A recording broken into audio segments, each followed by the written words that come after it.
नमस्कार दोस्तों। अर्थव्यवस्था के 7वें वीडियो के अंतर्गत आज हम लोग चर्चा करने वाले हैं राष्ट्रीय आय में ही जीडीपी, जीएनपी, एनएनपी और एनआई में क्या डिफरेंस होता है। यहाँ से बेसिकली क्वेश्चन पूछ सकता है, तो इसको हम लोग सबसे पहले देखते हैं। तो सबसे पहले हम लोग बात करेंगे जीडीपी। इसका मतलब क्या है। अगर हम जीडीपी के फुल फॉर्म की बात करें तो जीडीपी का जो फुल फॉर्म होता है वो ग्रॉस डोमेस्टिक प्रोडक्ट होता है, यानी कि सकल घरेलू उत्पाद। अब ये होता क्या है, किस तरीके से हम लोग जीडीपी जीएनपी में डिफरेंस करेंगे, वो यहाँ से हमें एक बहुत ही अच्छे तरीके से समझने वाले हैं। अगर इसके हम सबसे पहले इस्तेमाल की बात करें तो जीडीपी का इस्तेमाल सबसे पहले अमेरिका के एक अर्थशास्त्री हैं साइमन कुजनेट्स। इन्होंने 1935 से 44 के बीच में इसका प्रयोग किया था। अब यहाँ से क्वेश्चन पूछ सकता है कि जो जीडीपी है इस शब्द का सबसे पहले प्रयोग किसने किया था। तो आपको बताना है कि साइमन कुजनेट्स ने इसका सबसे पहले प्रयोग किया था। अब होता क्या है वो हम देख लेते हैं। देश की आर्थिक स्थिति को समझने के लिए इसका प्रयोग किया जाता है।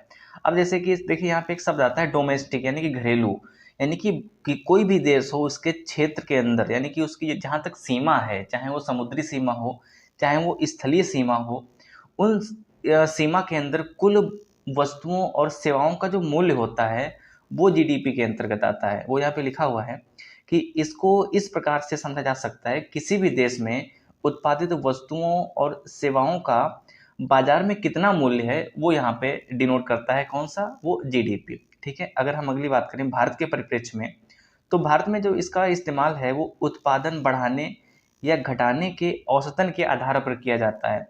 जैसे मान लीजिए कि भारत में इस साल गेहूं या मोटा अनाज या मक्का धान कितना पैदावार हुई, या ये कहें कि बैंकिंग सेक्टर में कितनी जॉब क्रिएट हुई, वहाँ से कितना हमको, यानी कि कितना उस सेक्टर को लाभ हुआ, वो पूरा मिला करके वो कहाँ पे जाएगा? वो जीडीपी के अंतर्गत जाएगा। यानी कि कितना उत्पादन हो रहा है या कम हो रहा है, वो किस पे डिपेंड करेगा? वो फैक्टर डिपेंड करेगा आपका जीडीपी पे। ठीक है।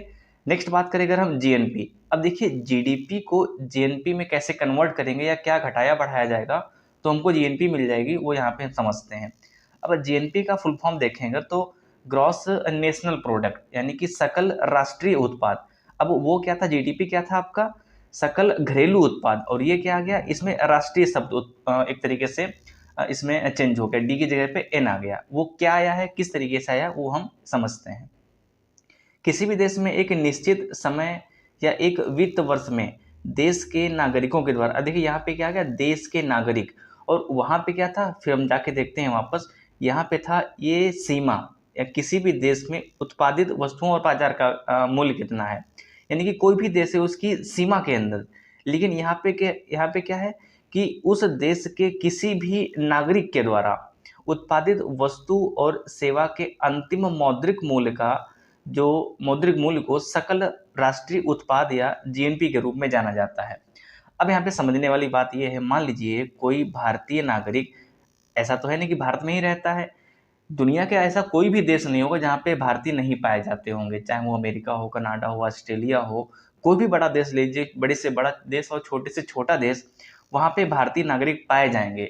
तो कहने का मतलब ये है कि अगर कोई भी भारतीय कहीं किसी भी देश में रह रहा होगा तो उसकी जो भी इनकम होगी वो अगर हम जीडीपी में जोड़ देंगे, और मान लीजिए कोई अमेरिकी भारत में रह रहा होगा, कमा रहा होगा, तो वो किस में काउंट होगा? वो जीडीपी में काउंट होगा। लेकिन उसको अगर हम जीडीपी से हटा देते हैं और जोड़ क्या दिया इसमें, जो कोई भारतीय विदेशों में रह रहा है उसकी आय को हमने जोड़ दिया, तो क्या मिल गया हमको? वहां से जीएनपी मिल गया। अब यहाँ से एक हम क्या करते हैं, एक फार्मूला क्रिएट करते हैं। अब मान लीजिए हमको जीएनपी निकालना है, और जीएनपी किससे निकालेंगे? हम जीएनपी निकालेंगे जीडीपी से। जीडीपी में अब इसमें हमको जोड़ना क्या है? जो विदेशों में भारतीय रह रहे हैं उनकी आय को इसमें जोड़ देना है। और घटाना क्या है? जो विदेशी भारत में रह के कमा रहे हैं उनकी आय को यहाँ से घटा देना है। तो हमको क्या मिल जाएगा?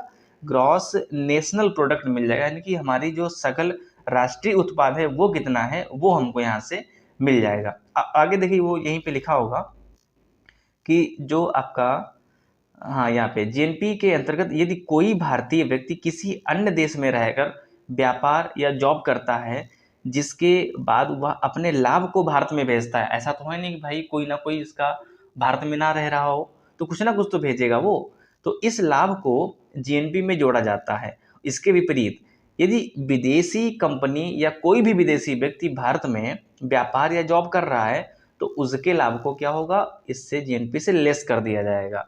तो निकल के क्या आ जाएगा आपको, वो जीएनपी निकल के आ जाएगा। तो हम लोगों ने एक तरीके से जीडीपी समझ लिया और जीएनपी समझ लिया। अब समझते हैं एनएनपी। अब एनएनपी को हम जीएनपी से किस तरीके से निकलेगा वो हम लोग बताते हैं। पहले थ्योरी समझ लेते हैं, फिर सूत्र देखते हैं, फार्मूला देखते हैं। जीएनपी में लागत के मूल्य में होने वाली मूल्य ह्रास को हटाने के बाद जो शेष बचता है उसे शुद्ध राष्ट्रीय उत्पाद या एनएनपी कहा जाता है। अब एनएनपी का फुल फॉर्म क्या है, net national product. Net national product यानी कि शुद्ध राष्ट्रीय उत्पाद कितना है हमारे पास, वो किस तरीके से निकालेंगे। अब यहाँ पे एग्जाम्पल भी दिया हुआ है, जैसे कि कोई भारतीय कंपनी विदेश में अपना व्यापार करती है, उसमें एक वित्तीय वर्ष में उसकी लागत मूल्य में जितनी कमी आती है उस कमी का जीएनपी से घटा दिया जाता है। जैसे किसी उत्पाद के लिए कोई भी मशीन या यंत्र, ये सब चीज़ें हैं थ्योरेटिकल। अब हम आपको समझाते हैं एक अच्छे तरीके से। मान लीजिए आपने एक आटा चक्की लगाई अपने घर में, ठीक है, आटा चक्की लगा ली, इंजन या बत्ती यानी कि लाइट से किसी से भी चलने वाली आपने आटा चक्की लगा ली। अब इसका आप जो नेट वैल्यू यानी कि इसका प्रॉफिट कितना हो रहा है वो कैसे निकालोगे। उसमें जो पत्थर की घिसावट जाती है, उसमें दांत भी बनवाते हो, चेंज भी करवाते हो 5-6 महीने के बाद में। बिजली का बिल जा रहा होगा, मान लो मोटर फूक गया, उसको सॉरी मोटर फूक गया तो उसको क्या हुआ, बदलवाना है भाई, उसमें पैसा लगा। तो जो पत्थर में दांत लगवाना, उसको चेंज करवाना, मोटर को चेंज करवाना, बनवाना, बिजली का बिल देना, उन सबको निकाल करके तभी तो अपना प्रॉफिट जो है वहाँ पे आप काउंट करोगे ना। तो सेम चीज़ वो आपकी होती है जीएनपी के साथ में। अगर मान लीजिए जीएनपी हमारे पास 100 रुपये आ गई, ठीक है, और 100 रुपये में हमने कहीं पर 25 रुपया खर्च कर दिया। मान लीजिए किसी को उधार देना था या कोई मशीन ख़राब हो गई, उसमें कोई पुर्जा या कोई भी चीज़ ख़राब हो गई, उसमें वो डलवाना पड़ गया, वो उस हमारा कितना बचा यहाँ पे, वहाँ पे बच गया 75 रुपये। अब 75 रुपये हमारे पास नेट प्रॉफिट आया है।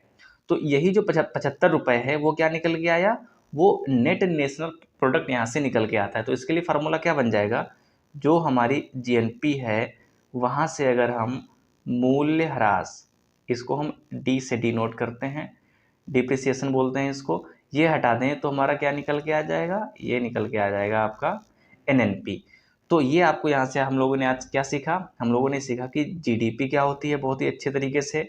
सबसे पहले प्रयोग किसने किया था, उसके बाद हम लोगों ने देखा कि जीएनपी क्या होता है, हम लोगों ने जीडीपी से ही जीएनपी किस तरीके से निकाला, और जीएनपी से हम लोगों ने एनएनपी किस तरीके से निकाला, ये हम लोगों ने देखा। अब जो आपका एनएनपी होता है एक्चुअल में वही आपका एनआई होता है, यानी कि जो हमारा नेट नेशनल प्रोडक्ट होगा वही तो हमारी राष्ट्रीय आय होगी, वही तो नेशनल इनकम होगा। तो इस तरीके से आपको परीक्षा में भ्रमित कर सकता है कि एनएनपी और एनआई यानी कि नेट नेशनल प्रोडक्ट और नेशनल इनकम में अंतर क्या है। तो कोई अंतर नहीं है, जो नेट नेशनल प्रोडक्ट होता है वही आपका नेशनल इनकम होता है, यानी कि जो हमारी शुद्ध राष्ट्रीय आय होगी वही हमारी राष्ट्रीय आय होगी। तो इस वीडियो के अंतर्गत आई होप आपको समझ में आया होगा। तो मिलते हैं अगले वीडियो में, तब तक के लिए अपना ख्याल रखिए। जय हिंद।